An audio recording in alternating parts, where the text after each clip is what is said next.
Three people are dead after a shooting in a Torrance, California deadly bowling shooting alley. in Long Beach. More than 50 people have been shot in the past 7 days. I really don't like guns. I think that this is not the way to solve a dispute. This is not the way to deal with the fact that somebody has dissed you.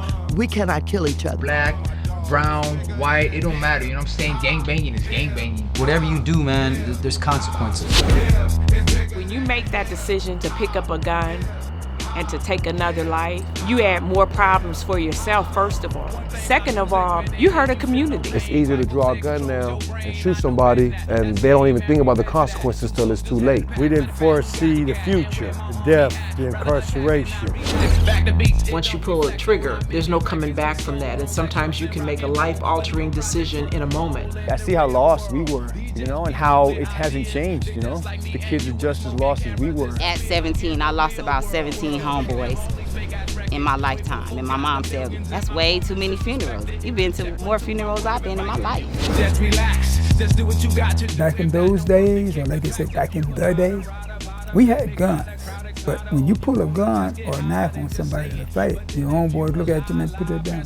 You had to go head up. It's like feeding a monster.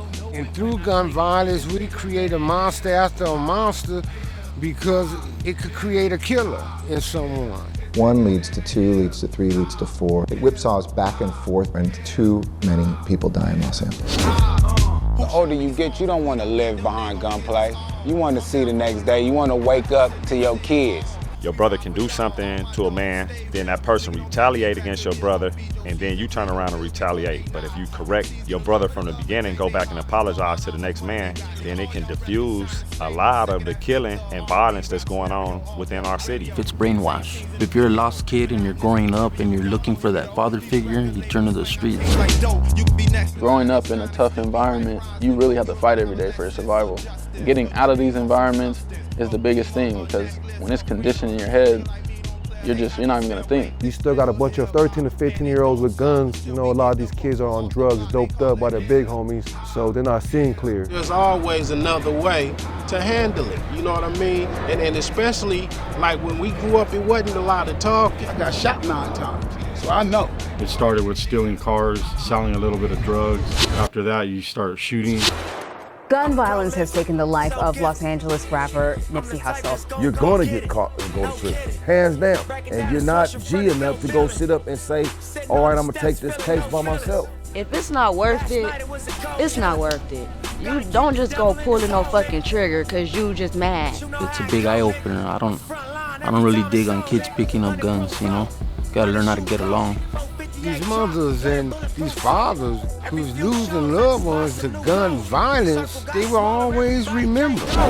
Downtown Diamond District. See, all that gangster shit is nothing when your child dies alone. You're taking somebody's mother, father, sister, brother, friend, co-worker. If you think you gotta pack a piece to feel brave, it's all a delusion within your mind. It's your high taking over, man.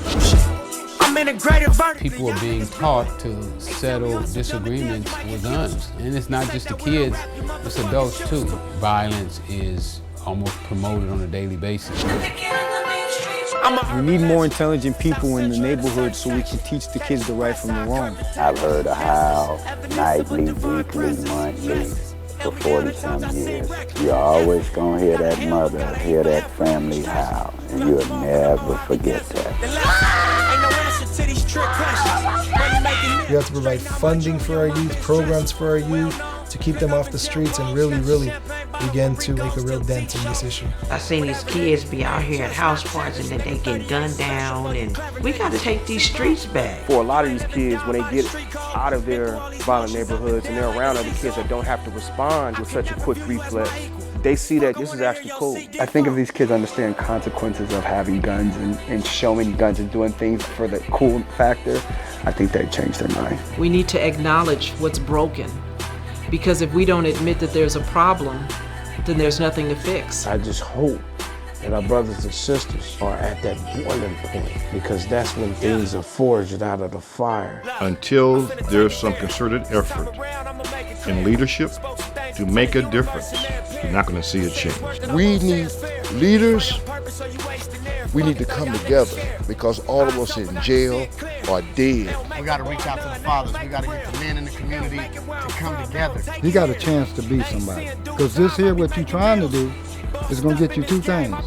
Either going to get you in prison for the rest of your life, or you're going to end up getting killed. We thought it gave us power, but it gave the power really to somebody else. There's so many blessings that we could have, but it's all about choices. Shooting and banging and shit, it's not the lifestyle no more, man. Violence is the way to create more violence. All we're doing right now is destroying ourselves. The beautiful thing that enlightened myself was being educated and not falling victim to the mindset that this is how it is and this is how it will always be. All you little young soldiers out there, they finna roll you up and spit you out. You'll never see daylight again. You'll be incarcerated for the rest of your life.